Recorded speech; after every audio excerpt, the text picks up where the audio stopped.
What really happened with your host, Mike Rivero. You're listening to the Republic Broadcasting Network, where you'll find out what the Fukushima's going on. And aloha, America. Welcome back to our show here. And for those of you watching on BAM User TV, the gorgeous creature sitting next to me is the lovely Lady Claire, with her unique perspective on the world here. And what's the first thing you'd like to talk about, just off the top of your head? Okay, first thing I'd like to talk about is something that President Trump did yesterday, of which I approve. He has postponed putting into law American support for the U.S. Embassy, which is now in Tel Aviv, to be moved to Jerusalem. And it's very interesting with it because it was originally passed in 1995, and yet all American presidents, including now President Trump, have decided to defer that situation for at least the next 6 months. I think it was a wise thing to do. And, you know, Netanyahu is out there yelling and screaming and hollering about, well, it's postponing the peace process. Mike, what peace process is that, please? No, it's Netanyahu who's postponing the peace process. And there's a couple of other dimensions here.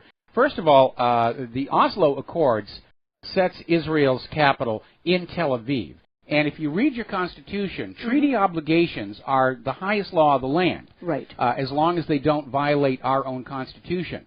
So basically, under that Constitution, Trump is obligated to go with the Oslo Accords over anything that Congress, which is bought and paid for by AIPAC, may wish to pass. Now, the Oslo Accords, if Trump or any other president were to declare recognition of Jerusalem as Israel's capital and move the embassy, it would basically be the end of the Oslo Accords, and it would be the end of what remains of this illusion that the United States is somehow an impartial, unbiased arbiter in the issue of peace between Israel and Palestine. But we know that Israel is the impediment to peace. They don't want a peaceful coexistence with Palestine. They want it all. They've stated that time and time again. They have worked very hard to sabotage any movement toward peace. And so Netanyahu is trying to say it's delaying the peace process. How long have they been trying to get peace going? All the way back to the Oslo Accords? And it's always Israel that is out there. And one of the things that they always like to do is they'll start out and they say, okay, before we even talk, you will do these things for us, and then maybe we'll do something nice for you. Chief among them is you will recognize Israel's right to exist. And the sticking point is that all of the other players in the region have said repeatedly, we will recognize Israel's right to exist when Israel recognizes Palestine's right to exist, which seems fair, quid pro quo, and Israel simply refuses to do that. Well, not only that, I mean, they have arranged these settler encampments in Gaza and the West Bank and East Jerusalem in such a way that there is no hope now for a contiguous Palestinian state to be established. Well, that was absolutely intended. And the other aspect of it, and by the way, there are no Israeli settlements in Gaza. That was part of a deal that happened a while ago. But the issue here is that Israel still will not formally declare its own borders. Right. And so it makes it very difficult for somebody to say, we recognize the right of Israel to exist, because the instant you do, then Israel says, well, our border goes way out past the end of where you're living, so you have to get on out. And not only that, but if you take a look at any map of Eretz Israel, there are bits and pieces of other neighboring countries that are going to have to be chewed up in order for Israel to exist from the Tigris to the Euphrates. Well, Israel's perfectly happy to have the United States government chew up those pieces of land for them. Yes. And, you know, Israel's certainly on board with emptying those lands of their indigenous populations and cramming them into Europe and the United States. The other thing I want to talk about is Kathy. Oh, boy, yes.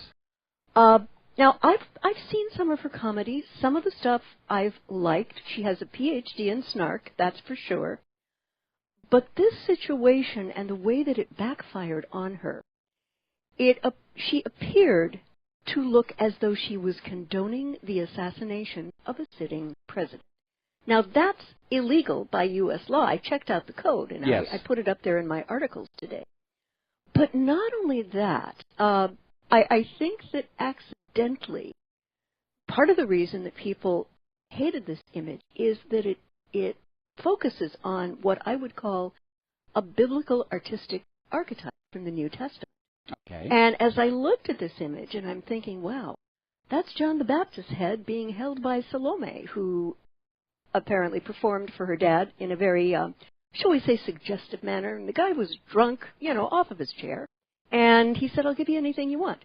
And she said, give me the head of John the Baptist, because John the Baptist had criticized the king marrying again the lady who was her mother. Yes. So she wanted this guy off and out. And I think that religious image of the terrible death that John the Baptist experienced, I think there was a resonance, and that's part of the blowback for a lot of people. I'm not sure that a lot of people are really looking at the biblical reference. I think it was just that it was tasteless for her to do. And I think that she's actually done a lot more damage to herself trying to play that she's somehow the victim in all this, that, the Trumps, they're trying to destroy my career and the rest of it. All right, we're going to do a quick little shout-out to our on-air affiliates who are just now rejoining our network. Okay. But Kathy Griffin, again, she shows a remarkable lack of restraint, because even back in 2016, when it looked like Trump could actually win, and comedians were already starting to work up their impressions, and she actually came on out and said, I'm going to go direct for Barron. She actually said she's going to go and, make fun of Barron, who's got some kind of an issue. We don't need to get into it. I mean, even the mafia knows you leave the family alone. If you don't like what Trump is doing, you criticize what he's doing. You don't get personal. You don't use and you don't go after the family. And, I think that her publication of this image was yet another way of her going after Barron, because I read an account. I don't know if this is entirely true, but he saw it on TV and thought his father had. Yeah, apparently, and it did trigger an hysterical reaction. Poor baby. I can't, I cannot imagine. I don't get it. I don't get it. Because she had to know that it was going to traumatize the kid, and maybe that's what. Or maybe it just didn't occur to her. But again, going back to this comment in 2016, she thinks Barron Trump is fair game for whatever her humor is going to be. Now, more and more places are starting to de-link from Kathy Griffin. Apparently, the Route 66 casino close to Albuquerque, New Mexico, is canceling her show. Yeah. They're getting an overwhelming negative response from customers. And that's another reason why Kathy Griffin, in her little press conference today, is missing the point. She's trying to say that Donald Trump is only after her because she's a woman, that he hates women, that he's a misogynist. She's playing the victim card and the woman card. Trump hasn't done anything to Kathy Griffin. But believe me, Claire and I know what it's like when the White House decides they're going to ruin your life. Oh, yeah. Okay. We have a really personal and up-close relationship with what that can be like. And in our case, we thought we were accomplishing something good. We saw evidence of a murder. We tried to do the right thing. Oh, boy. See something, say something. Yep. And didn't even realize we were going up against the White House until after the damage had already been done. In the case of Kathy Griffin, there was no point to the picture other than gratuitous shock value. And she knew she was going up against the White House. Yeah. And it's just common sense. If you're going to take a punch at somebody bigger and stronger than you, you have to be prepared to take a few blows back. And so for her to be out there saying that she's the victim in all of this, none of this would have been happening if she'd showed some common sense, decency, and restraint. Yeah. And maybe she's just a fading star and she's trying to get her name back in the media, and that certainly succeeded in doing that. But she's not the way that she wanted. It's costing her all kinds of money.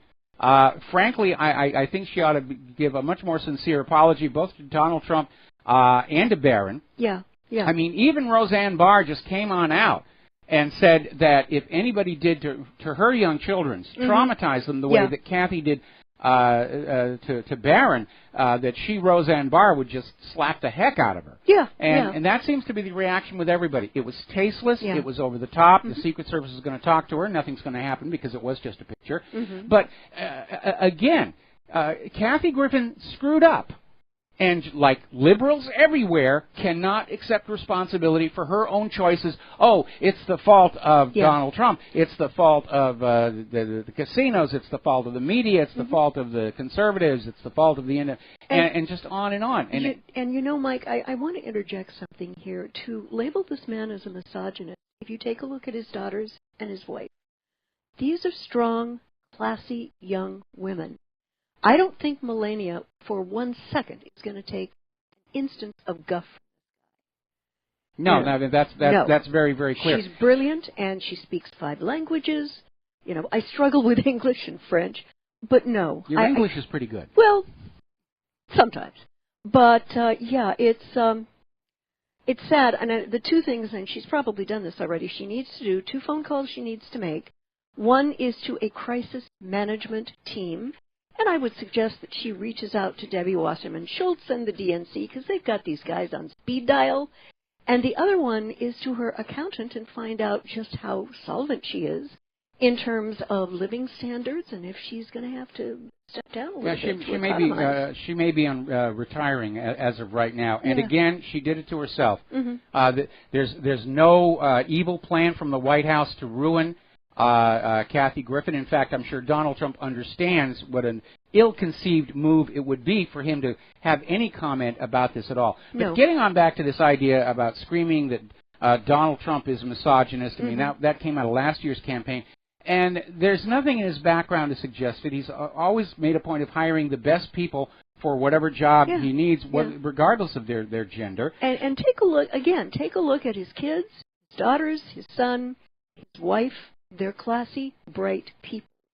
And that's the kind of people I think he wants to have around them, no matter what their gender is. I agree. That's the kind of people we all want to have around us. Yeah. But unfortunately, the liberals, which are still trying to play the evil male patriarchy, they absolutely hate Trump's daughter and his wife, because they are not only beautiful and sexy, they are accomplished women. Yeah. And it just puts the lie to this idea that we live in a society where women are just being kept from being successful by the evil male patriarchy. And for those women who have bought into that victimhood thing, like liberals everywhere, they're not going to look at the decisions they made growing on up. They're going to say, oh, I'm not a success because men are evil and men are bad and blah, blah, blah, blah, blah, blah, blah. Yeah, playing the blame game really doesn't help.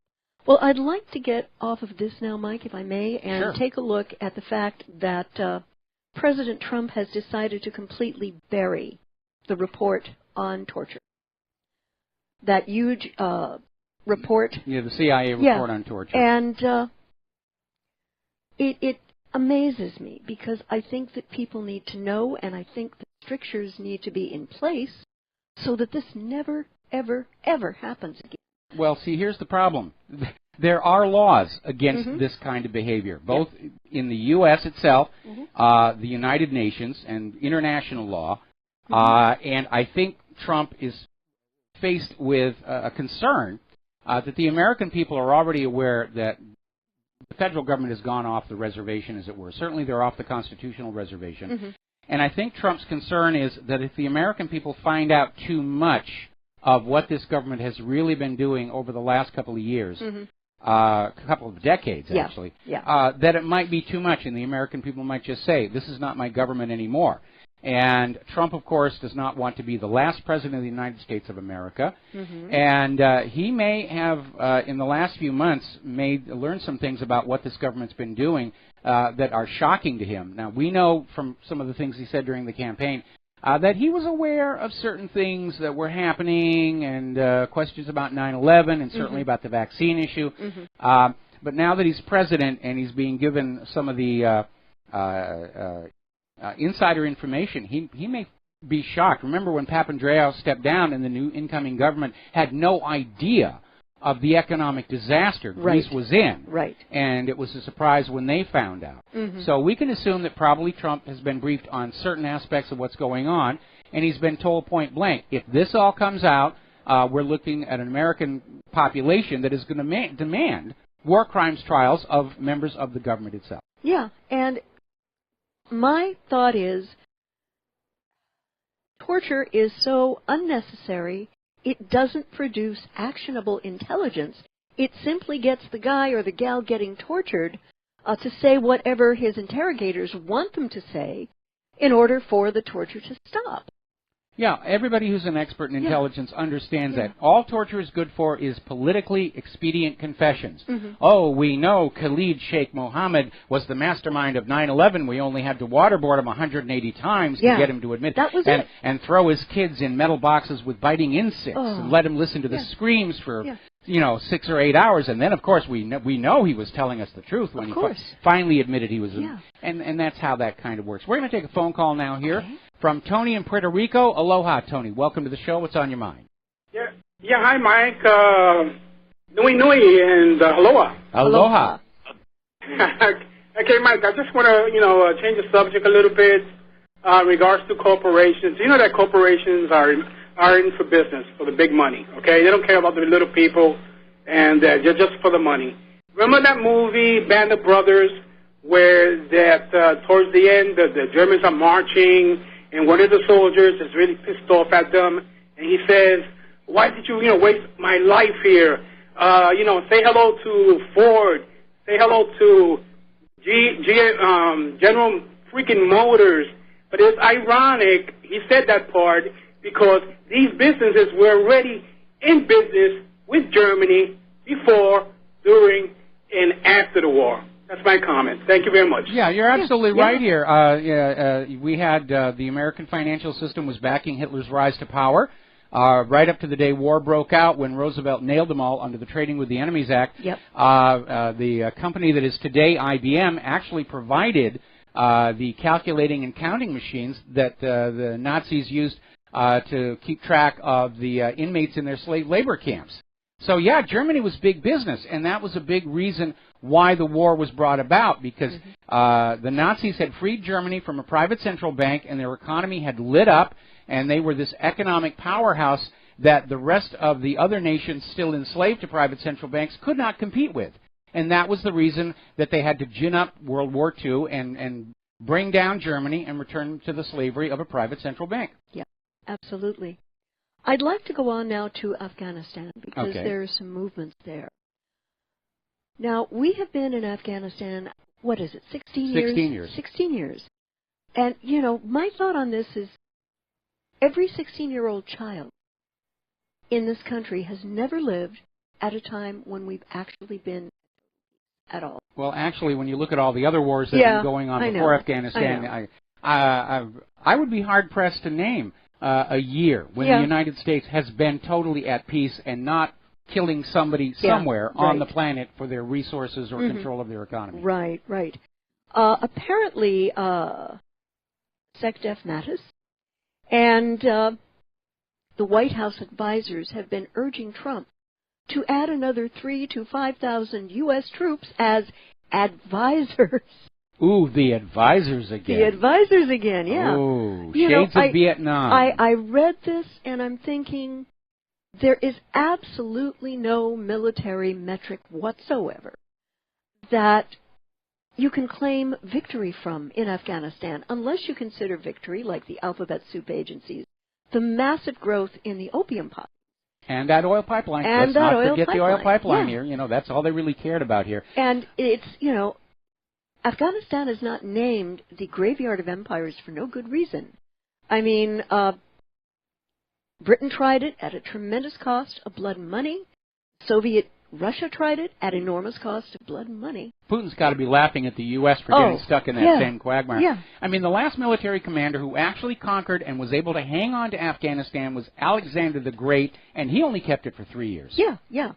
And my solution would be, at this point, we can't win it militarily. What I wish that the American and NATO commanders would do is withdraw all troops as safely as humanly possible, then negotiate with whatever government is left standing in Kabul for the oil and the mineral rights and whatever. The problem is the government in Kabul is not in control of the entire country. Yeah. That is really the issue there. We're hearing calls in our Congress saying it's time to bring this to an end. Yeah. And, of course, it will be chalked up as not quite a victory. And that's another indicator that America's invincible military isn't as invincible as the TV commercials would tell you. All right, we're going to take a quick break for commercials. We'll be right back. And aloha, America. Welcome back to our show here. And, Claire, what is next on your list of things to yell and scream and cry about? Well, I normally don't yell and scream and cry. I just get a little bit annoyed. Apparently, Russia is preparing a response to North Korea-related U.S. sanctions on Russian companies. And Moscow is considering what the heck they are going to do. And there was a gentleman, Foreign Minister Sergei Rabkov, and he told Sputnik News that Moscow wants it to be appropriate, but doesn't want to bring bilateral relations to an impasse. The Treasury sanctioned Russian, Chinese, and North Korean nationals in connection with Pyongyang's ballistic and nuclear programs. The individuals sanctioned were Igor Alexandrovich Pichurchin of Russia, Ri Song-hyuk from China, and Kim Soo-kwan from North Korea. And apparently, as a result of these sanctions, all of Maturin and the company's assets subject to U.S. jurisdiction are frozen, and U.S. companies are prohibited from doing business. Now, the one thing I want to ask, how does the U.S. Treasury actually prove that these people were colluding with North Korea and enabling its weapons program? Proof? We don't need no proof. We're the United States of America, by golly. Yeah.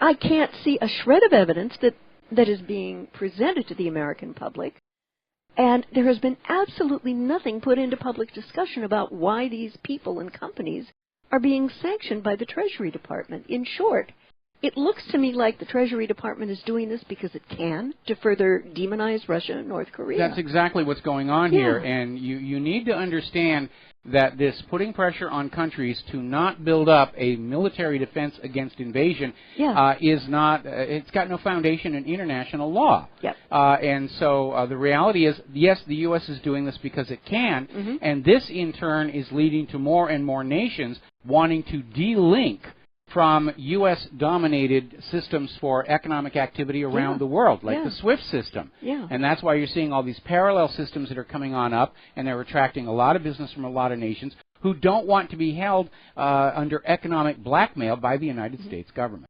Yeah. I would like to go on to a little more domestic of an issue. Apparently, with Hillary's blame tour, even CNN is now mocking her. And this is funny. After she pointed fingers at James Comey, WikiLeaks, 1,000 Russian agents. And me. Yes.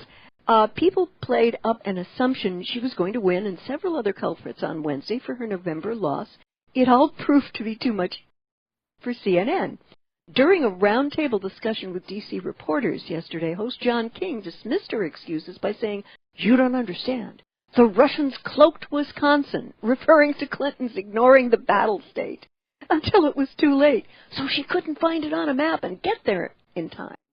And I think this is the beginning of a turn to realization that, this woman is beginning to behave with all of these excuses in a very unhinged way. You're starting to see some of her... Well, first of all, she has turned on some of her strongest supporters. Yeah. And they're not taking it very, very kindly. No. And so you're starting to see the Democratic Party as a whole out there saying they wish she would just go away because she has become the albatross around the neck of the Democratic Party going into the midterms next year and the 2020 campaign. And as I said earlier in the show, even Al Franken is saying, she has a right to try and figure out what happened, but it really is time to move on. And so... if Hillary actually thought she was going to get a groundswell of popular support to kick out Trump and forcibly install her in the White House, that's not going to happen. But I'm beginning to think the caller we had earlier in the show is right. She's lost it. Yeah. She's just a deranged old lady who's either off her meds or taking way too many of them. And she's flaming out in full view of the public. And all that's going to do is reinforce everybody who supported Trump and opposed Hillary, saying, if this lady had been in the Oval Office, we would be in serious trouble. And again, it's also going to underscore the fact that the corporate media was trying to polish this image and protect her and promote her, when in fact she was just this, rapidly devolving, deranged old lady. Apparently, I'd like to go over to the Middle East, and apparently the civilian death We have to take a break. Oh, okay, after the break. And then we have a phone call after the break, and then we'll go over to whatever. The Middle East. Okay. And aloha, America. Welcome back to the show. And before we get back to Claire, we're going to take a phone call. Steve in Oregon. Aloha. Welcome to the show. What's on your mind? Aloha, Claire and Michael. I just have a short statement and some sad news about Kathy. This is the same old as far as divide and conquer, shock and awe about Kathy.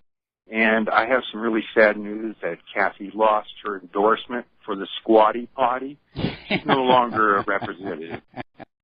Bless you both. All right. Thank you, and bless you back. All right. Thanks an awful lot. We're going to let you go here. I don't have any sympathy for her. What she did was tasteless, over the top, and she's only making it worse by trying to claim that she's the victim in all this. I mean, it's like a burglar who breaks into your home and you shoot him, and then the burglar says, "I'm the victim," which some burglars have actually tried to sue homeowners. Yeah. You've crippled my hand. I can't pursue my chosen career anymore. So, man. Yeah.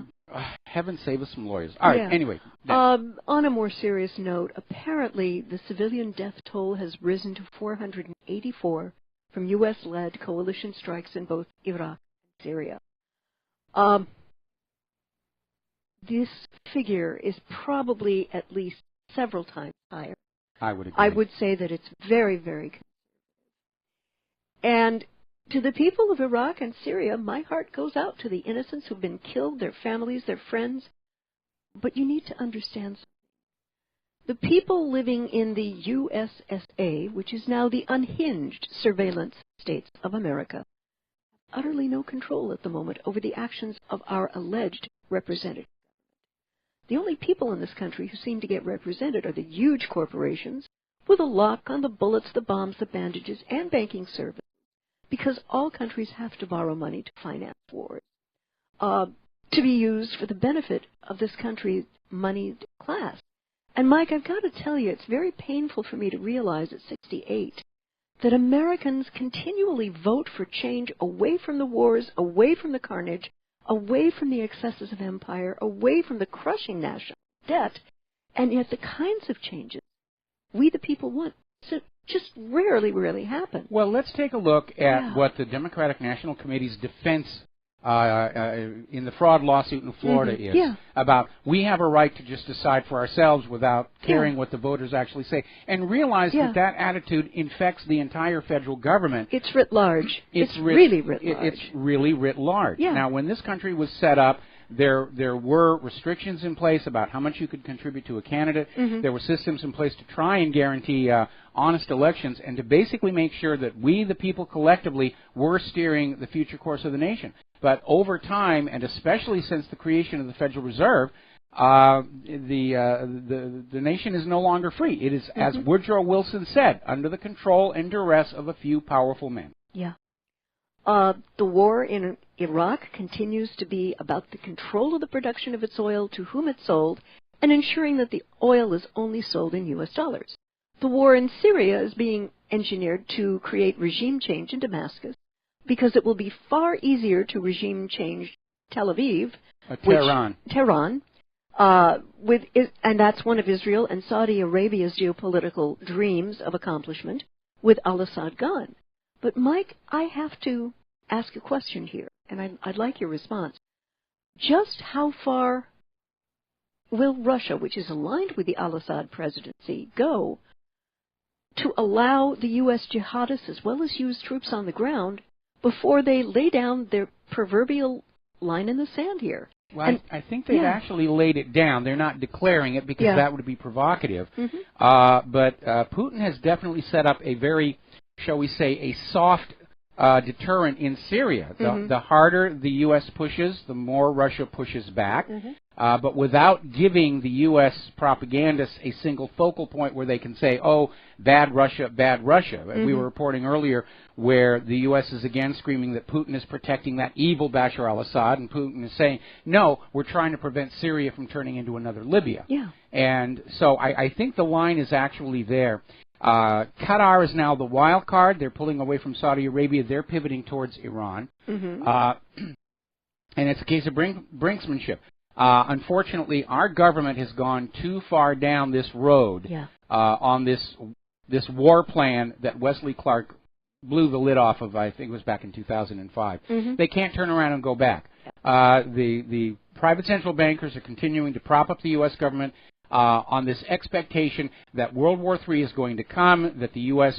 stands a good chance of winning it, and the bankers are just going to make huge amounts of money off the interest of all these war loans. Yeah. And it's all just ink and paper and numbers in a computer. It's not like these bankers are actually loaning anything of any value. It's just imaginary numbers. It's make-believe fairy dust money. But it's if you believe in it, if you believe in what the private central banks are telling you to believe, you are their debt slaves. And that's what private central banking is really all about, a return to debt slavery, feudalism, serfdom, whatever you want to call it. Yeah. And the bankers, they love wars. Wars are the bankers' richest harvest of debt. Yeah. With this new troop surge in Syria that Trump has just signed off on, I don't know what the Vegas odds are of how soon Russian and American troops will actually be in conflict. But I don't think it's going to be very long at all. No, I think it's going to be imminent here. Yeah. We're going to go ahead and take a phone call. Mike in Maryland, aloha. Welcome to the show. What's on your mind? Hey, thanks for taking the call. Great show, and it's always great to hear from your lovely wife, Claire. And I just want to mention something you're probably aware of, because I can't get anything on you, is the fact that what you make of the White House insiders, like McMaster and two others, going to the Bilderberg meeting. I mean, what does it say about the Trump administration? Well, it tells us that the Trump administration has people inside of it who are probably playing the other side of the game. And we know that that was one of Trump's biggest mistakes on taking the White House, was he tried to be magnanimous in victory, and he held over a lot of Obama people, thinking that because he is now signing their paycheck that they would be loyal to him. That's how it works mostly in the business world. It's certainly not the way D.C. politics works. And we know that these Trump administration officials who are going to the Bilderberg, they're definitely not online with Trump's agendas. Again, we know that a big part of the Bilderberg discussion is how to get Donald Trump back in line with the globalist agenda, as well as how to find a way to shut down the independent media. Well, can't Trump say, hey, you guys can't go? Can he stop them from going? And doesn't it violate the Logan Act as well? It doesn't violate the Logan Act to simply go to another country and talk about potential policy. It violates the Logan Act if somebody goes on out and carries out foreign policy outside the State Department and the White House. So we would have to be privy to what is being actually done inside the Bilderberg meeting, because if all they do is talk, that's not a violation of the Logan Act. Whether Trump actually has an authority to say don't go, I'm not entirely sure that he does, because if these people are going as private citizens and not as official representatives of the White House, then they're free to go wherever it is that they want. Yeah, but you know darn well that they're up to no good there. But this is what has me incensed over Trump. He talks out both sides of his mouth. He said he would renegotiate the Paris Accord if all the carbon credits were spread equally among the nations, and then with the Obamacare, it turned from repeal to repeal and replace, and his option seems worse than Obamacare. And then NAFTA is going to renegotiate NAFTA. Well, let's back up here a little bit. First of all, Trump is still willing to renegotiate the Paris Accord. It is France and Germany that are saying absolutely not. It's our way or the highway. And as far as the Obamacare replacement, Trump is fighting an institutional inertia that wants to keep Obamacare because it is so profitable for the health insurance industries, who write very generous campaign donation checks every election season. So the members of Congress who are charged with crafting a replacement bill, they basically want to re-implement the same thing under Obamacare to enrich the health insurance companies. Trump can't rewrite that whole thing himself. He has to rely on Congress, and Congress is still on board with any kind of a scam that takes money away from you, gives it to large corporations, who then in turn kick back part of it as campaign donations. It's a much bigger swamp than Trump, I think, was prepared to deal with. So, again, I don't agree with everything that Trump has done. He is doing some things that he did promise to do. Pulling out of the Paris Accord, that was a good thing. He's certainly having an impact on the illegal immigration coming across the border. Anyway, Mike, thanks an awful lot. We're going to let you go. We're running out of time, and Claire's got a couple more stories here to deal with. And what is your next one? A judge has disagreed with the New York Police Department with its claim that its LRAD sound cannon isn't a weapon. A judge has ruled that a lawsuit against the NYPD for officers' use of a long-range acoustic device, sound cannon, at a Black Lives Matter protest can proceed because sound can be used as a force. And the city was trying to get the federal lawsuit thrown out on the basis that the LRAD is not an instrumentality of force, but a communications device. And the officer's creation of a sound that plaintiffs happen to hear cannot be construed as physical contact. Now, Mike, and I think our readers and listeners know I'm a musician and composer and conductor. Sound, velocity of tone, and pitch can be used to create an auditory heaven or hell, depending on how they are used. Well, in this case, it's just a matter of sheer volume. Yeah. The LRAD creates a sound that is so loud it can cause physical pain to your ear. Mm-hmm. It can cause a sensation of extreme nausea to the body. Yep. And that's like saying that, for example, a microwave weapon is not actually making contact, when we know that with enough energy in the microwaves, they can cook you from a distance. Yeah, yeah. And by the way, they have developed microwave weapons that will cause the water in your skin literally to start explode. boiling and cause intense pain. Yeah. So the judge is absolutely right. Sound can be used as a weapon, and anybody who's worked in audio understands that there is a decibel level that's considered a threshold of physical pain. Of course, we know the police are always saying that tasers are non-lethal weapons, and yet people continue to be killed by them. Yeah. And I would like to say that using these sound cannons in close proximity to a group that is protesting, you're going to wind up with people deaf, and this has been documented. Yes. And they're never going to get that hearing back. That is to me cruel and unusual punishment of magnitude. And you're punishing people who may not, in fact, be doing anything that is illegal. Now, I know that a lot of the people who were planted in the Black Lives Matter protests were agent provocateurs committing violence, but when you unleash something like an LRAD, you are inflicting pain and punishment on people who are not actually guilty of any crime. They're out there availing themselves of their First Amendment right to gather peaceably and petition the government for redress of grievances, and basically an LRAD or the microwave skin thing, it's basically flogging the masses with all the modern improvements. Yeah, definitely. I'd like to go back and talk a little bit about the Manchester bombing and it being directly connected to intervention in Libya. This is where the British government did an industrial strength oops there. And despite initial claims by the British government, it is now clear that Salman Abedi, the man responsible for the bombing of an Ariana Grande concert in Manchester, wasn't a lone wolf, but he was a member of a terrorist network living in the UK under the protection of the UK government. Oh, mercy. The UK had hosted a group of Libyan exiles with links to Al-Qaeda in Manchester for decades. They were part of the Libyan Islamic fighting group opposed to the Gaddafi government. And this Libyan Islamic fighting group was funded by the government of Great Britain. Yeah, I mean... I think this guy was used as a patsy. I think so, and it outrages me that this was allowed to happen. But I'm not really surprised at these revelations, and you have to think, Mike, cui bono? Who benefits from this carnage? It's not the Libyan or the British people. But I would tend to suggest that certain elements of the British deep state, they've got one of theirs just like we have one of ours, have actually won on specific agendas they wanted to enforce. Theresa May, their prime minister, wants to create a new internet that would be totally controlled and regulated by government. And back last year, the UK's new Snoopers Charter passed with an encryption backdoor law, by the back door. And they want to cripple useful encryption and leave a gateway for the government to always get in. Which will be found by the cyber criminals in order to plunder your wealth. But small price to pay for our leaders to sleep soundly at night. Yeah. And I just have the horrible sinking in my stomach feeling that this was allowed to happen.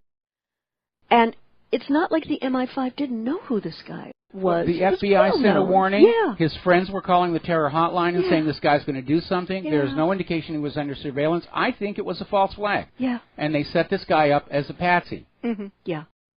I'd like to go back and take a little look at the American economy. Apparently, David Stockman has warned Trump that he doesn't have a snowball's chance in heck of reaching a 4% growth rate. And this is from an interview, and it's up at the website. And he was asked if he could expect growth because of potential Trump tax cuts. And he said absolutely not. It's not going to happen. If you take a look at 1981 to 1989 as a whole, growth was 3.4%. That's pretty good. But the same growth rate that we had from 1953 to 1980 with no change. And what he said what we've got is an economy that is so mired in debt, currently reaching $64 trillion, not one or two, that Well, basically, we have a government that's buried in deficits and debt, and it's a trap. If you cut taxes, the debt goes up. Yeah. If you increase taxes, you paralyze the economy even more than it is. And in the middle of it, of course, is that giant elephant in the room nobody dares touch, which is the huge cost of all of these wars all across the globe. Yeah. They're not cheap. They're talking about $1 trillion military budget in the coming years. Yeah. $1 trillion per year. And that's going into a Pentagon with absolutely no accountability. Remember back on the day before 9/11, Donald Trump got up there and admitted the Pentagon had absolutely lost track of something like $3 trillion with a T. Should have been the scandal of the year, but fortunately for Donald Trump and the military-industrial complex, the next day they had 9/11, and the corporate media forgot all about the fact that your money is pouring into the Pentagon and nobody has any idea where any of it is going. All right, we're going to take another break for commercials. We'll be back with the last segment of our program after these few words. Aloha, America. Welcome back to our show. Last segment of our Pauhana Friday program. And two things before we get back to Claire here. Just getting now reports they've had a 6.9 magnitude earthquake up in Alaska.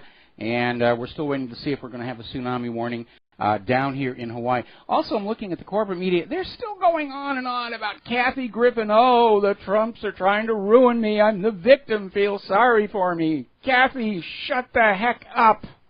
Amen, dear. A couple of economic pieces that I think our readers and listeners need to know about.